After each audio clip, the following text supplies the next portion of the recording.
जय हिंद फ्रेंड्स। आज की कक्षा में हम बात करेंगे इंडियन पॉलिटी के बारे में, जो आपके अपकमिंग बीपीएससी और अदर एग्जामिनेशंस के लिए बहुत इंपॉर्टेंट है। आज की कक्षा में जिन टॉपिक को हम डिस्कस करेंगे वो एक बार देख लीजिए। जैसे हम राष्ट्रपति के बारे में सब कुछ देखेंगे, उसका पद क्या है, उसका आलोचना, निर्वाचन, पद मुक्ति, महाभियोग, राष्ट्रपति से संबंधित जितने भी प्रश्न आगामी परीक्षा के लिए इम्पॉर्टेंट हैं वो आपको देखने को मिलेंगे। साथ ही आपको पीडीएफ नोट्स मिलेगा। वहीं दूसरी तरफ मैं वादा करता हूँ आपने इस लेवल के कंटेंट एक साथ नहीं देखे होंगे, जो आपको रिवीजन करने में भी हेल्प करेंगे। ठीक है। उसके बाद दूसरा टॉपिक हम देखने वाले हैं राष्ट्रपति के बाद, इसके आपातकाल से संबंधित तीनों आपातकाल देख लेंगे। उपराष्ट्रपति के पद को देखेंगे, प्राइम मिनिस्टर के पद को देखेंगे, फिर महान्यायवादी के पद को देखेंगे। इतने सारे टॉपिक का आज हम डिस्कशन करेंगे। उम्मीद है आप वीडियो में लास्ट तक बने रहेंगे, आपको बहुत कुछ सीखने को मिलेगा तथा आप जो है आगामी परीक्षा में बहुत सारे अपने सवाल सही कर सकते हो। ये कम टाइम के लिए अच्छा रिवीजन स्कोप है। आप एक बार ज़रूर इस पर अवेल करो, आपको पता चलेगा। चलिए आइए हम अब अपने टॉपिक का डिस्कशन प्रारंभ करते हैं।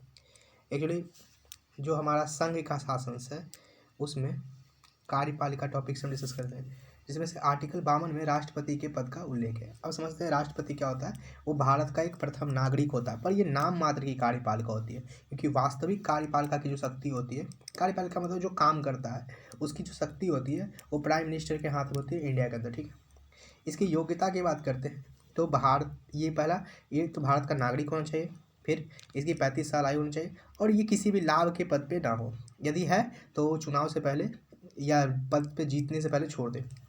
लोकसभा के सदस्य बनने की योग्यता रखनी चाहिए। अब पर एक सवाल यहाँ उठता है कि हम पता कैसे करेंगे कि कोई व्यक्ति लोकसभा के सदस्य बनने की योग्यता रखता है या नहीं रखता है।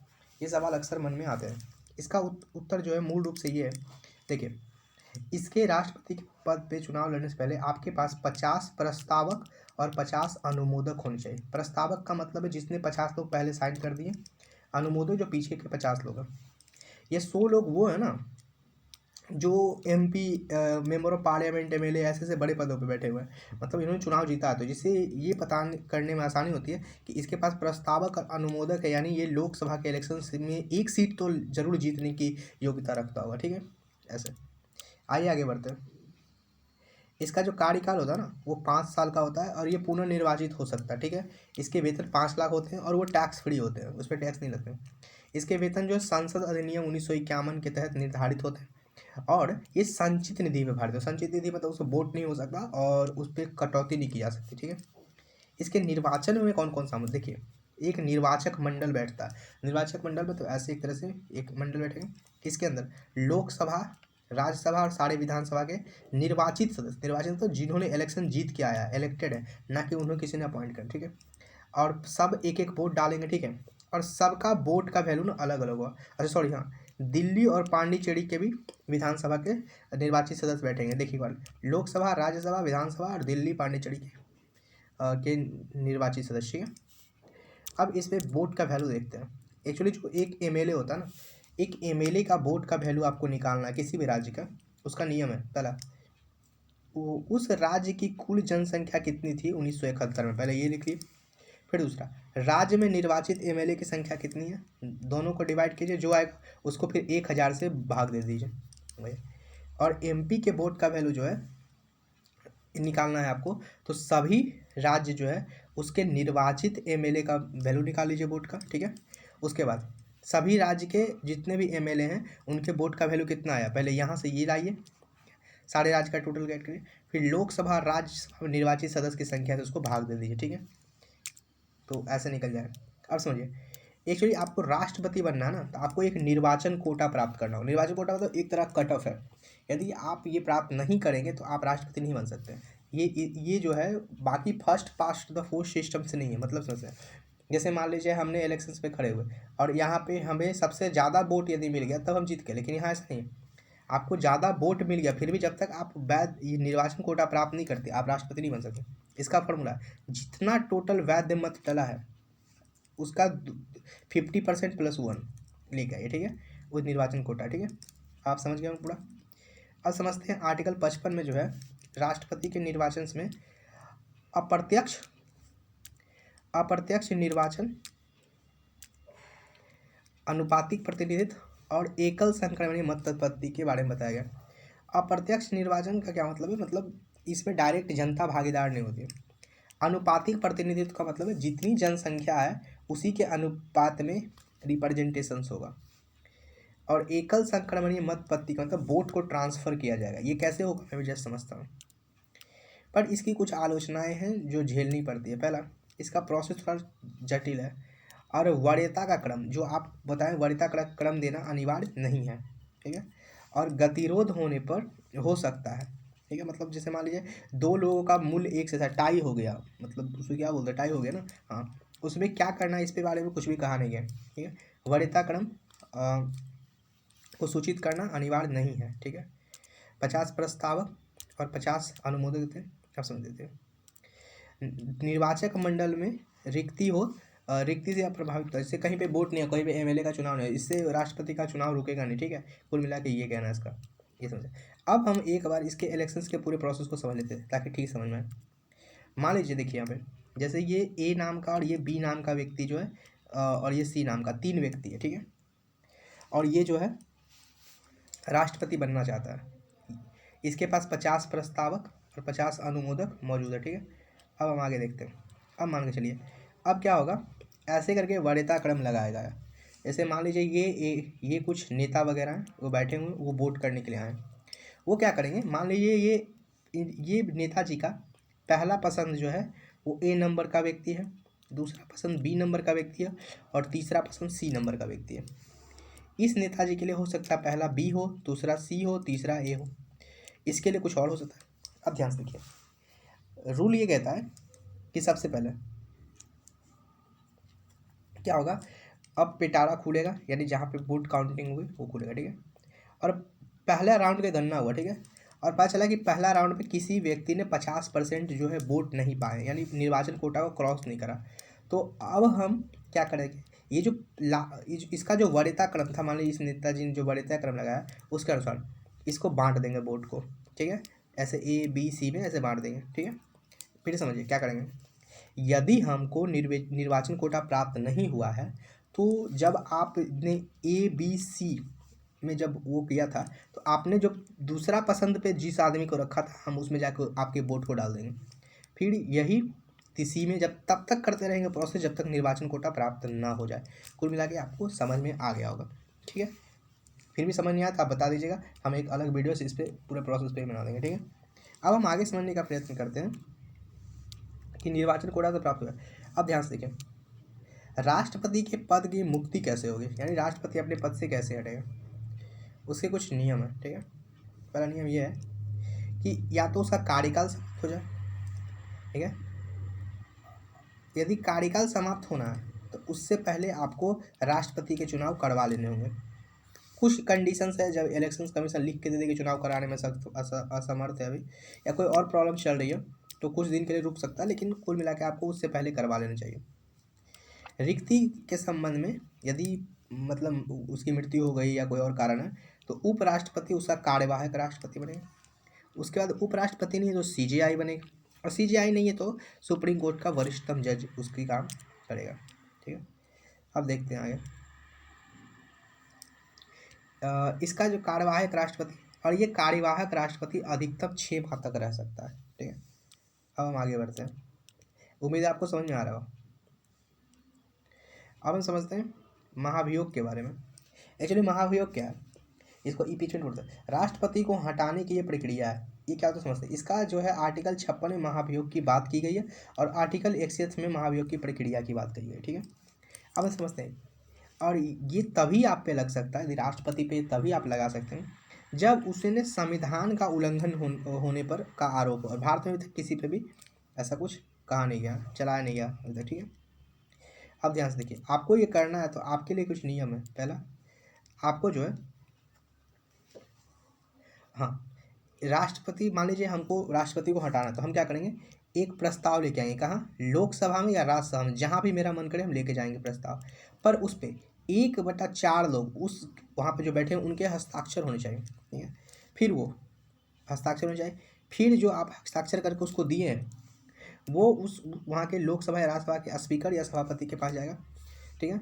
वो उस पर एक बार विचार करेगा और 14 दिन के लिए राष्ट्रपति को नोटिस भेजेगा कि आपको यहाँ से हटाने का प्रोसेस चल रहा है। 14 दिन खत्म होते ही लोकसभा और राज्यसभा में विशेष बहुमत से एक आपको प्रस्ताव पारित करके राष्ट्रपति को हटाना पड़ेगा, पर ये ज्वाइंट नहीं होगा, ये अलग अलग ही बैठा होगा। विशेष बहुमत मतलब 2/3 मेजोरिटी के साथ। 2/3 मेजोरिटी मतलब यदि मान लिया जाए कहीं पे 245 सीट से मान लीजिए या 545 है तो उसका 2/3 कर लीजिए, उतना सीट से आपको हटाना पड़ेगा। ठीक है, उम्मीद है आपको ये बात समझ में आ गई होगी। अब हम आगे बढ़ते हैं, आगे आइए देखते हैं कि राष्ट्रपति की शक्ति क्या होती है। ठीक है, अब देखिए राष्ट्रपति की शक्ति के बारे में समझते हैं। एक्चुअली आर्टिकल 74(1) में कहा गया कि इस राष्ट्रपति को सलाह देने के लिए एक मंत्री परिषद होगा, जिसको 42वें अमेंडमेंट में कहा गया था। 44वें अमेंडमेंट करके ये कहा गया कि जो मंत्री परिषद आपको सलाह देगा ना, वो आपको मानने वाधिकारी है, लेकिन आप एक बार पुनर्विचार करके लौटा सकते हैं। यदि पुनर्विचार के बाद भी उसने दे दिया तो आपको मानना वाधिकारी होगा। ठीक है, अब ये मंत्री परिषद क्या है? वही जो प्रधानमंत्री के साथ जो लोग बैठे होते हैं ना, वो। ठीक है, अब हम आगे बढ़ते हैं। अब थोड़ी सी इसके प्रशासनिक शक्ति वगैरह समझते हैं। प्रशासनिक शक्ति आर्टिकल 53 में कहते हैं कि संघ की जो आपकी कार्यपालिका है ना, संघ की कार्यपालिका, उसकी शक्ति जो है राष्ट्रपति में निहित होगी। उसके नाम पर ही आपको सारे शासन चलाने हैं। ठीक है, और पीएम की नियुक्ति भी जो है वो यही करता है। ठीक है, अब हम आगे बढ़ते हैं। पीएम की नियुक्ति भी यही करता है। अन्य मंत्री की भी नियुक्ति करता है प्रधानमंत्री की सलाह पे। सेना के सर्वोच्च कमांडर की नियुक्ति करता है और सारे इंपॉर्टेंट अधिकारी की भी नियुक्ति करता है। युद्ध और शांति की घोषणा जो है राष्ट्रपति ही करता है। अंतर्राष्ट्रीय कोई संधि या इंटरनेशनल लेवल कोई संधि हुई है, उस पर साइन राष्ट्रपति का ही होता है। ठीक है, सारी शक्ति का प्रयोग ये मंत्री परिषद के सलाह पे ही करता है। मंत्री परिषद सलाह मतलब जो प्रधानमंत्री के साथ बैठे हुए बाकी जो मंत्री परिषद है, कैबिनेट जो है ना, वो जब सलाह देगा तभी ये काम कर सकता है, अपने मन से नहीं कर सकता ये सारे काम। ठीक है, आपको समझ में आ गया होगा कुल मिला के। अब आइए हम देखते हैं आगे। अब कुछ विधायी शक्ति की बात करते हैं। आर्टिकल 79 में ये कहता है कि राष्ट्रपति संसद का अंग होता है। संसद में 3 अंग होते हैं, लोकसभा, राज्यसभा और राष्ट्रपति। ठीक है, तो ये कहता है कि ये संसद के अंग होते हैं। उसका ये सत्र बुलाते भी हैं और सत्र अवसान भी करते हैं। ठीक है, आर्टिकल 331 में कहता है कि लोकसभा में 2 लोगों को एंग्लो इंडियन को अपॉइंट कर सकता है, लेकिन इसको 104वें संविधान संशोधन में हटा दिया गया। एंग्लो इंडियन का मतलब ये है कि जिसका एक पेरेंट्स जो है वो इंडियन ओरिजिन के हो और एक विदेशी हो। राज्यसभा में ये 12 लोगों को नॉमिनेट कर सकता है, मनोनीत कर सकता है, पर ये 12 लोग जो होंगे कैसे होंगे? या तो उनको साहित्य का ज्ञान हो, या किसी कला के क्षेत्र से आ रहे हैं, या वो विज्ञान जानते हों, या उन्होंने कोई समाज सेवा किया है। ये जो 12 लोगों को अपॉइंट किया गया उसके बारे में, कहाँ पे? राज्यसभा में। ठीक है, अब आगे समझते हैं। अध्यादेश के बारे में। अध्यादेश क्या होता है? एक तरह का अस्थायी कानून होता है जो तब चलाया जाता है। आर्टिकल 23 में इसका वर्णन है। जब अध्यादेश में क्या है कि यदि मान ली संसद का सत्र नहीं चल रहा और कानून बनाना जरूरी है देश के लिए, कोई कानून बनाना या किसी कानून को हटाना दोनों जरूरी है, तो उस समय राष्ट्रपति अध्यादेश जारी कर देता है। ठीक है, ये एक अल्प अवधि का कानून, अल्प मतलब कम ही समय के लिए लागू होता है। जब सत्र न चले आप तभी कर सकते हो। यदि मान ली पार्लियामेंट चल रही है फिर आप नहीं कर सकते काम। नया कानून आप बना भी सकते हैं अध्यादेश के तहत, पुराना कानून को रद्द भी कर सकते हैं, दोनों चीज, लेकिन आप इसके थ्रू संविधान संशोधन नहीं कर सकते। सत्र यदि चालू हो गया फिर तो आपको 6 सप्ताह के भीतर जो आपने कानून बनाया है उसको दोनों सदन से आपको साधारण बहुमत से पारित करवाना पड़ेगा, तब जाके वो परमानेंट कानून बनेगा, नहीं तो फिर वो खुद रद्द हो जाएगा। समझ में? जैसे ये जो है कुछ सन के लिए, लेकिन हाँ आप जो है ये जो आप ऑर्डिनेंस पास कर रहे हैं, अध्यादेश दे रहे हैं, वो संघ सूची के विषय पे और समवर्ती सूची के विषय पे दे सकते हो। यदि इमरजेंसी लगी हुई हो तो राज्य सूची के विषय पे भी आप लागू कर सकते हैं। संघ सूची, राज्य सूची क्या होता है? एक्चुअली भारत का जो संविधान है ना वो संघवाद की बात करता है। संघवाद में क्या होता है?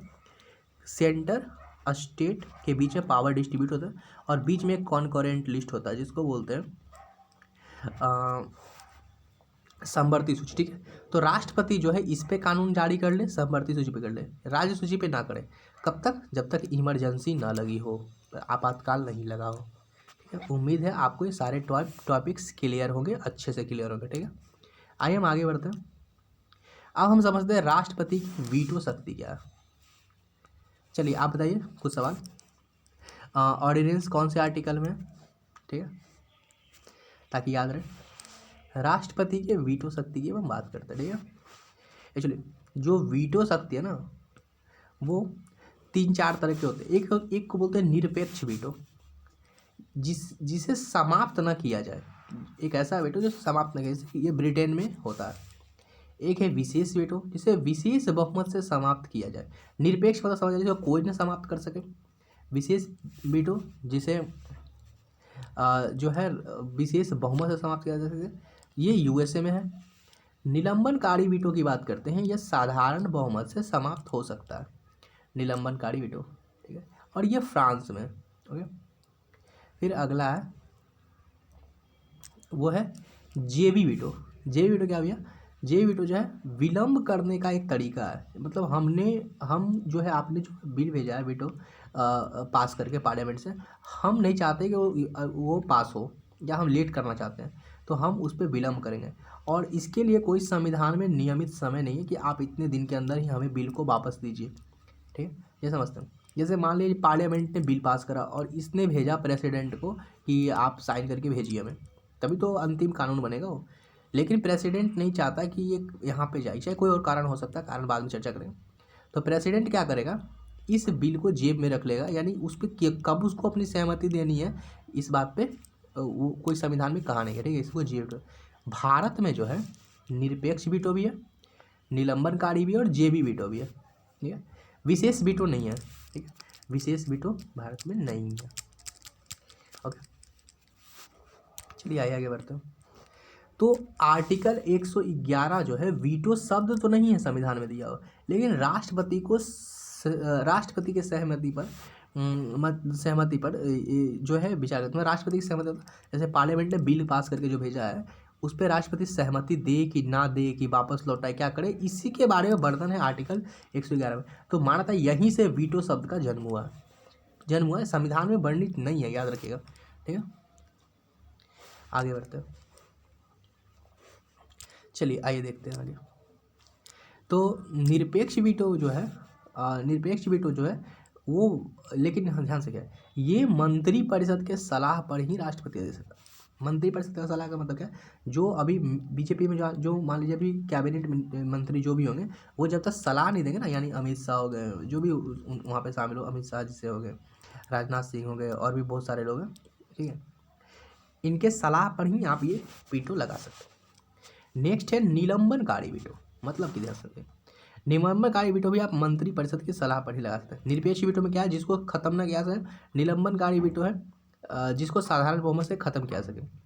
जेबी वीटो का मतलब क्या है, ये जो जेबी वीटो आर्टिकल 74(1) के अनुसार ये राष्ट्रपति की स्व विवेक की शक्ति है। यानी राष्ट्रपति को कोई क्या भी सकता है, जेब में रखिए और ना रखिए। लेकिन हाँ, संविधान संशोधन विधेयक को राष्ट्रपति जेबी वीटो नहीं कर सकता। यानी कि आप संविधान संशोधन विधेयक गया, आप उसको जेब में रख लेना ही। ठीक है, कुछ ऐसा और भी होता है, जैसे शायद एक जो होता है धन विधेयक को आप नहीं रख सकते हैं। ठीक है, इसी तरीके से कुछ और इंपॉर्टेंट है, वो जब हम विधेयक पढ़ेंगे तो वहाँ पे समझेंगे कि राष्ट्रपति फिर से कनेक्ट करें वहाँ पे। ठीक है, यानी ध्यान से क्या, ये 2 गो मंत्री परिषद के सलाह पर, और जेबी वीटो का जो यूज है वो केवल स्वविवेक की शक्ति है इसकी। ठीक है, उम्मीद है आपको अच्छे से समझ में आ रहा। कोई डाउट हो आप पूछ सकते हैं, निश्चित तौर पर पूछ सकते हैं। ये केवल प्रीलिम्स के लिए फिलहाल, जब हम फाउंडेशंस क्लासेस शुरू करने वाले, जल्दी करने वाले, वो जो है अच्छे से करेंगे वहाँ पे। फिर हम करेंट अफेयर डिस्कस करेंगे, मतलब पॉलिटी में वो सारे कवर कर देंगे, जिससे आपके एग्जामिनेशंस में कम समय में, यानी आप 6-7 घंटे मेरे साथ खर्च करके आप उतना ही स्कोर करिएगा जितना आप 1 साल में पढ़ते होंगे। मैं गारंटी दे सकता हूँ। सिर्फ प्रीलिम्स के लिए मैं बात कर रहा हूँ, किसी भी एग्जाम में जहाँ ऑब्जेक्टिव सवाल बनते हैं वहाँ आपके सवाल ये लगभग सही होंगे, और 80% के आसपास मैं गारंटी लेता हूँ पॉलिटी के सही होंगे सवाल। ठीक है, और साथ ही मैं PYQ डिस्कस करूँगा, और उसके अलावा मेरी एक कुछ सीरीज चल रही है जो यूपीएससी जो है, यूपीएससी 2025 के लिए मैं एक सीरीज लॉन्च किया हूँ। फिलहाल इन्वायरमेंट हाँ, इन्वायरमेंट का मैंने सीरीज लॉन्च करा है, ठीक है। अब आगे मैं बढ़ता हूँ। अब राष्ट्रपति की क्षमादान की शक्ति, फिर से एक बार रिवीजन करते हैं। आर्टिकल 72 में देखिए वीटो की शक्ति कितने में, और आप बताइए वीटो और अध्यादेश कितने में, ठीक है। तो क्षमादान जो है वो 5 प्रकार से किए जाते हैं। एक को बोलते हैं लघुकरण। इसमें क्या होता है ना, जब लघुकरण की बात होगी तो ये दंड के प्रकार को बदल देते हैं और हल्के प्रकार का दंड देते हैं। मान लिया जाए मुझे कोई कड़ा दंड दिया गया था और उसको ये हल्का कर दिया, दंड की को हल्का कर देना ही लघुकरण कहलाता है। क्षमा जो होता है वो बिल्कुल दोष मुक्त ही कर दिया कि भाई जाइए आप, आज से आप दोषी नहीं है, आप चाहिए आराम कीजिए, अपने जीवन को फिर से जिए। एक को बोलते हैं परिहार। परिहार में क्या होता है ना, दंड की मात्रा कम कर दी जाती है। मान लीजिए आपको 10 साल की सजा होगी तो उसको 5 कर देंगे, ये परिहार है, ठीक है। एक है विराम। विराम में क्या होता है ना कि ये मानवीय तथ्य के आधार पर लगा दिया जाता है। और एक है प्रविलंबन, ये मृत्यु को रोक दिया जाता है। मृत्यु को रोकना क्या है, प्रविलंबन, ठीक है। मृत्यु को रोक देना मतलब जैसे मान लीजिए आप जल बुढ़े तो फिलहाल उनको मृत्यु न दे, कुछ दिन के लिए रखे जेल में, इसके लिए प्रविलंबन मतलब लगा सकते हैं, ठीक है। ये मानवीय तथ्य क्या है इस पे समझते हैं। जैसे मान लीजिए मैं एक दो आदमी है, मान लीजिए कलाम साहब है और इन्होंने गलती से गाड़ी ठोक दी होती, किसी आदमी पे चढ़ा दिया होता, या इनसे गलती से हत्या हो जाती, या जानबूझ के भी मान लीजिए कर दिए होते। पर अब्दुल कलाम का देश के लिए जीवित रहना बहुत ज़रूरी था, तो इस व्यक्ति को जो है दंड माफ़ किया जा सकता है क्योंकि ये मानवीय तथ्य है, मतलब उस आदमी का यूज है देश के लिए, ठीक है। दूसरा, एक व्यक्ति बी नाम का है, ठीक है, इसने कोई अपराध किए पर इसके मरने ही यदि बी नाम का ये व्यक्ति मर जाता है तो इसका पूरा, इसके परिवार में शायद जो 2-3 लोग जो उस पर आश्रित होंगे शायद वो भी मर जाए। तो एक के मरने से 3 लोग मर सकते हैं। इस आदमी को बोलते हैं सिंगल ब्रेड अर्नर। तो ऐसे तथ्यों के आधार पे जो है राष्ट्रपति जो है उसको माफ़ कर सकता है। लेकिन देखिए लेकिन एक प्रॉब्लम से इसमें आती है ना कि जो टाइम बॉन्ड है ना वो निश्चित नहीं है, ठीक है। यहाँ पे आप लेके गए हैं उसके पास टाइम बॉन्ड निश्चित नहीं। एक शत्रुघ्न सिंह चौहान केस आया था, उसमें दया याचिका मर्सी पिटिशंस के बारे में कहा गया था कि आप जब अस्वीकृति कर रहे हैं, मतलब मर्सी पिटिशंस को आप रिजेक्ट किए और मृत्यु दंड देना है तो आपको 14 दिन का समय देना पड़ा, इसका अंतर हो जाए, ठीक है। अब कुछ इंपॉर्टेंट पॉइंट छूट गया इसमें, हाँ एक सेकेंड, थोड़ा सा कुछ और पढ़ा देते हैं इसमें क्योंकि यहाँ सवाल काफ़ी बनते हैं एग्जाम्स के अंदर, ठीक है। आपको ये वर्ड सारा याद कर लेने, नोट्स देख लीजिए एक दो। अच्छा एक बार देखता हूँ और कौन सा पॉइंट छूट गया, अच्छा याद आएगा तो बता दूंगा, ठीक है। हाँ, टाइम निश्चित नहीं है, ठीक है। अब हम समझते हैं राष्ट्रपति का आपातकालीन शक्ति की बात करते हैं। आपातकालीन जो है भाग 18 में संविधान के दिया 3 तरह के आपात, भाई बोलते हैं राष्ट्रीय आपात।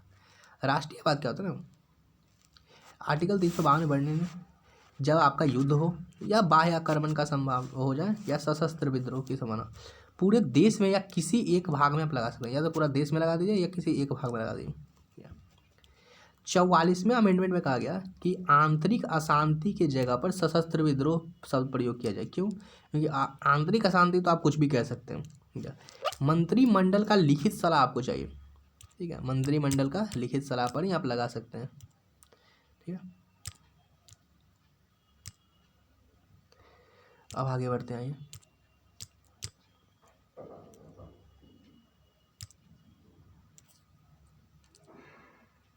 हाँ ठीक है, अब देखिए मंत्रिमंडल की लिखित सलाह पर ही आप इसको लगा सकते हैं, ठीक है। अब इसकी घोषणा समझिए कैसे होती है। इसकी घोषणा जो है दोनों सदनों में अलग अलग आपको विशेष बहुमत से पारित करवाने होंगे और फिर उसको 6 माह पे आपको अनुमोदन करवाना होगा और 6 माह के लिए ही आप इसको बढ़ा सकते हैं, ठीक है। 6 माह करके आप बढ़ा सकते हैं, 6 माह पे हर एक बार आइए अनुमोदन कराइए, ठीक है। बहुमत विशेष होना चाहिए, विशेष बहुमत मतलब 2/3 के साथ, मेजोरिटी के साथ। यदि आपको इसकी समाप्ति करनी है भैया, समाप्ति मतलब जैसे आपको हटाना है इमरजेंसी को, नेशनल इमरजेंसी को, क्या करें, या तो राष्ट्रपति अपने मन से वापस ले ले, अनुमोदन नहीं दे, दूसरा लोकसभा जो है साधारण बहुमत से प्रस्ताव पारित कर दे और इस पर न्यायिक समीक्षा की जा सकती है। ठीक है, लोकसभा ने साधारण बहुमत से प्रस्ताव पारित कर दिया कि हम इमरजेंसी हटाना चाहते हैं तो हट जाएगा, राष्ट्रपति खुद ही वापस ले ले। और हाँ, यदि राष्ट्रपति वापस ले लिया तो इसको किसी भी मंत्रिपरिषद से पूछना नहीं पड़ेगा। ठीक है, ये थोड़ा हल्का किया है ताकि मतलब उसकी इमरजेंसी बहुत बड़ी चीज़ होती है इसलिए उसको। ठीक है, अब इसके प्रभाव देखते हैं। ठीक है, कुछ प्रभाव देखते हैं। केंद्र के पास राज्य के प्रशासनिक शक्ति आ जाती है, यानी यहाँ पे संघात्मक व्यवस्था एकात्मक हो जाती है। क्या मतलब है, जैसे जो सेंटर स्टेट पावर डिस्ट्रीब्यूट है ना, तो स्टेट के पावर भी अब सेंटर के हाथ में आने लगता है। यानी केंद्र सरकार यानी बीजेपी सरकार ही मान लीजिए अभी की है, तो वही पूरा देश के लिए के राज्यों के लिए कानून बना सकती है, उस राज्य में खासकर जहाँ पे इमरजेंसी लगी हुई है। ठीक है, ठीक है। दूसरा, आपके जितने भी फंडामेंटल्स राइट हैं वो क्या होते हैं, फंडामेंटल निलंबित हो जाते हैं, सिर्फ आर्टिकल 20 और 21 को छोड़ के वो नहीं हटते हैं। ठीक है, और राष्ट्र सूची के विषय पे केंद्रीय कानून बना सकते हैं, इसी से संघात व्यवस्था एकात्मक की ओर हो जाती है। लोकसभा का कार्यकाल जो है 1 साल के लिए आप जो है बढ़ा सकते हैं। अभी तक 3 बार लगी है, 1962, 71 और 75 में 3 बार लगी है। 1962 में चाइना से वार हुआ था, 71 में पाकिस्तान से, 75 में वार हुआ था 3 बार, सॉरी एक बार तो इंदिरा गांधी लगा दी थी। अब समझते हैं। अच्छा, एक राष्ट्रपति शासन, ठीक है, ये पॉइंट जो मैं बोला था छूट गया, ध्यान नहीं आ रहा था, अभी आ गया। क्षमादान की शक्ति पता आपको याद रखनी है। आप जो है राष्ट्रपति के सामने जाके जन सुनवाई नहीं कर सकते। आप केवल याचिका भेजिए, मर्सी पिटिशन भेजिए, वहाँ से आंसर आएगा। पहला। दूसरा बात, राष्ट्रपति अपने आंसर्स को बताने के लिए कोर्ट नहीं जाएगा, कोर्ट में उसको बातना नहीं। लेकिन हाँ, एक बात और याद रखिएगा, कोर्ट जो है उस पर रिव्यू पिटिशंस फिर से फाइल कर सकती है। यदि उसको लग गया कि ये जो आपने डिसीजंस दिए ना वो मनमाना है, आपने जानबूझ के किसी अपराधी को माफ़ कर दिया, तो वैसे में कोर्ट फिर से रिव्यू पिटिशंस करेगी और फिर से उस पर पुनर्विचार होगा। ठीक है, ये 1-2 पॉइंट है ना जो बुक में जल्दी दिखते नहीं है, पर ये बहुत इंपॉर्टेंट है। ठीक है, जो मैंने आपको बताया अभी।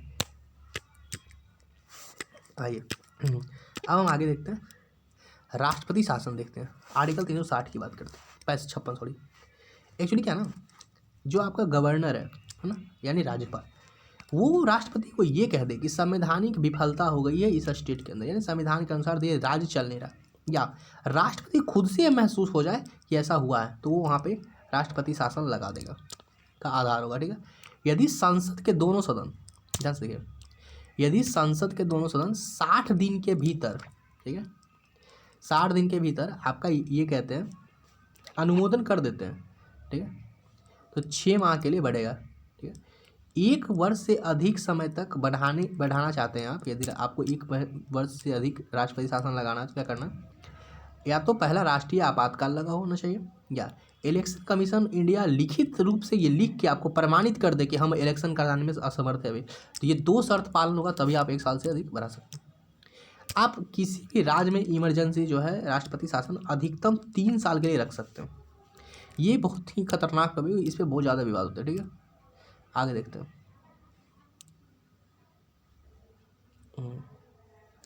चलिए देखिए, अभी आपको इसकी समाप्ति करनी तो क्या करना होगा, राष्ट्रपति या तो अपना घोषणा वापस ले ले, ठीक है, या संसद अनुमोदित ना करे, यानी जो आपका संसद जो हर एक हम बोल रहे थे आपको अनुमोदित करना पड़ रहा है, मतलब वो ना करे, या कोई शर्तें पूरी ना कर पाए, या इसे न्यायालय भी समाप्त कर सकता है। यदि कोर्ट को लग गया कि ये जगह गलत हो रही है, या कोर्ट में केस चल रहा है और कोर्ट को लग गया कि राष्ट्रपति शासन गलत तरीके से लगाएगा, उसको हटा देगी। ठीक है, प्रभाव, इसका प्रभाव क्या होगा, देखिए, मंत्रिपरिषद बर्खास्त हो जाएगा, विधानसभा भंग या निलंबित हो सकती है, राज्य सूची के विषय पर केंद्र सरकार कानून बनाएगी और संघात्मक व्यवस्था एकात्मक हो जाएगी। ठीक है, अंबेडकर साहब ने मृत शब्द कहा था। सबसे अधिक बार इंदिरा गांधी ने राष्ट्रपति शासन लगाया। आइए राष्ट्रपति शासन के बारे में समझते हैं। SR बम्बई केस है, एक बहुत इंपॉर्टेंट केस है। कहता है कि मंत्रिपरिषद को अपना बहुमत फ्लोर टेस्ट पे सिद्ध करना होगा और विधानसभा तभी भंग होगा जब राष्ट्रपति अनुमोदन दे दिया हो। ऐसे पहले क्या होता था कि ऐसे नहीं होता था। ठीक है,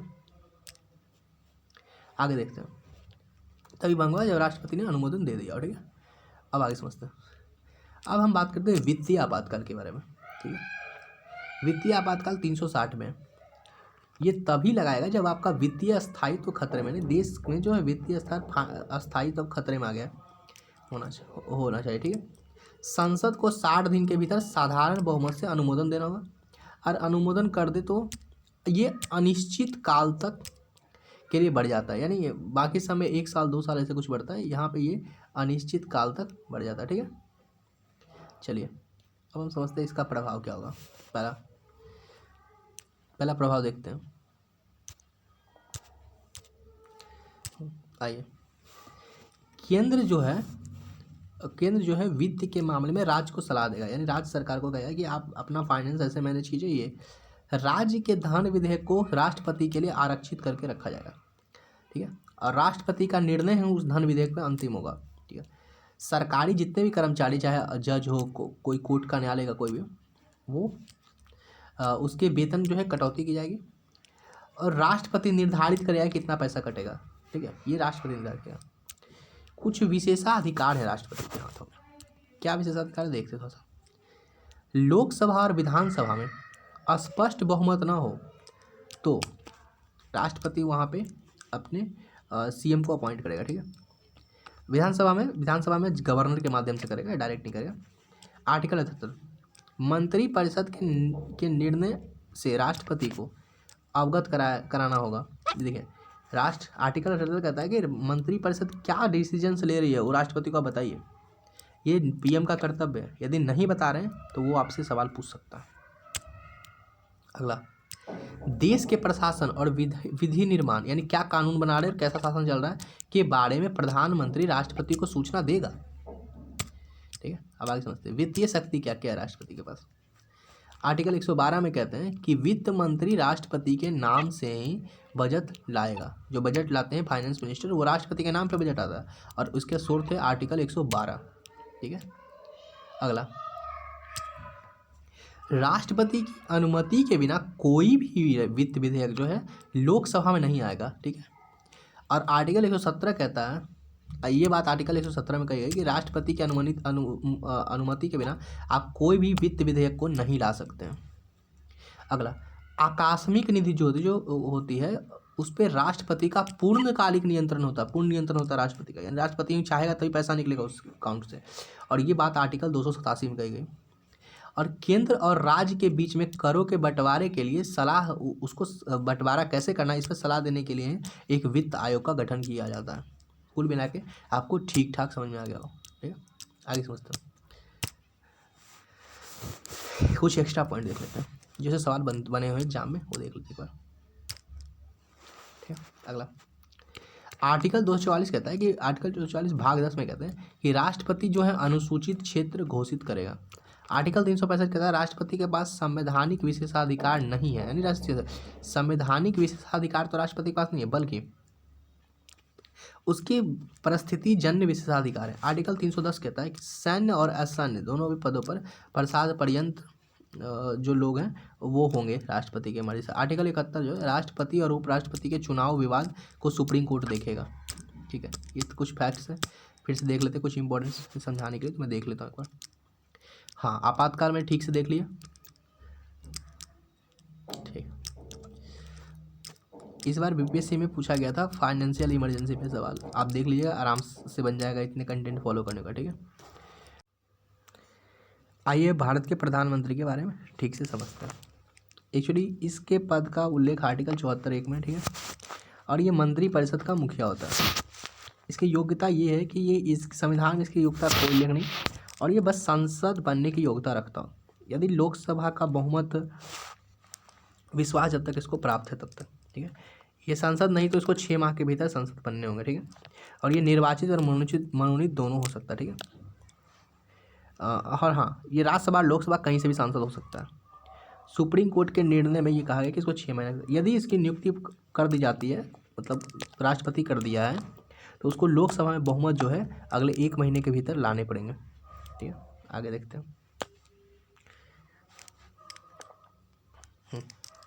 इसकी शक्ति यह है कि मंत्रिपरिषद के जीवन और मरण का एक केंद्र है, मंत्रालय विभाग को बंटवारा करता है, मंत्रिमंडल की बैठक की अध्यक्षता करता है, मंत्रियों का श्रेणीक्रम डिसाइड करता है। व्यवहार में राष्ट्रपति की सारी शक्ति जो है वो प्रधानमंत्री की शक्ति है। ठीक है, कुछ अन्य तथ्य देखते हैं। अन्य तथ्य ये कहता है कि स्वविवेक से अपॉइंट पीएम को 1 महीने के भीतर आपको विश्वास मत लाना होगा। वेतन जो है संसद निर्धारित करती है इसकी। पीएम का जो मृत्यु होने पर मंत्रिपरिषद खुद ही भंग हो जाएगा। ठीक है, अब समझते हैं भारत के महान्यायवादी के बारे में। आइए, जो भारत का महान्यायवादी ने इसकी वर्णन जो आर्टिकल 76 में कहा गया, ये प्रथम विधि अधिकारी होता है और मंत्रिपरिषद की सलाह पर राष्ट्रपति से नियुक्त करता है, यानी राष्ट्रपति के प्रसाद पर्यंत है ये। इसका कार्यकाल राष्ट्रपति के प्रसाद पर्यंत है। प्रसाद पर्यंत तो जब तक राष्ट्रपति चाहेगा तब तक ये रहेगा, जब मन करेगा हटा देगा। परंपरा है कि यदि सरकार बदली तो ये भी अधिकारी बदल जाता है। इसका कार्य है कि ये विभिन्न न्यायालय में भारत सरकार का प्रतिनिधित्व करेगा। सरकार का जो भी केस होगा जाके ये देखेगा। ठीक है, उसके बाद हाँ आगे इधर देखिए, और देखिए यहाँ पे कानून के मामले में ये भारत सरकार को सलाह देगा, जो भी कानूनी जानकारी पर सरकार को सलाह देगा। और राष्ट्रपति के कहने पे यदि कोई राष्ट्रपति को दूसरा कोई काम सौंपे तो करेगा। इसकी योग्यता ये है कि सुप्रीम कोर्ट के जज बनने का ये योग्य हो। ठीक है, उसके बाद इसका जो वेतन है ना वो सुप्रीम कोर्ट के जज के बराबर ही इसका मानदेय होगा। और ये पूर्णकालिक नहीं है, मतलब ये पूर्णकालिक सेवक नहीं होता, चाहे तो अपना निजी प्रैक्टिस कर सकता है, लेकिन ये केंद्र सरकार के खिलाफ बस मुकदमा नहीं लड़ेगा। हाँ, राज्य सरकार के खिलाफ मुकदमा लड़ सकता है केंद्र की तरफ से। उसका संसद की कार्यवाही में ही भाग ले सकता है। एक ऐसा अधिकारी जो संसद की कार्यवाही में भाग लेता है और किसी भी न्यायालय में से सुने जाने का अधिकार है। उम्मीद है आपको आज का वीडियो बहुत पसंद आया होगा। वीडियो देखने के लिए धन्यवाद।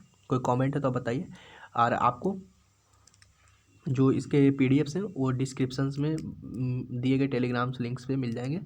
वीडियो देखने के लिए धन्यवाद। कोई सुझाव तो बताइए, और ऐसे ही रेगुलर वीडियो आते रहेंगे। धन्यवाद।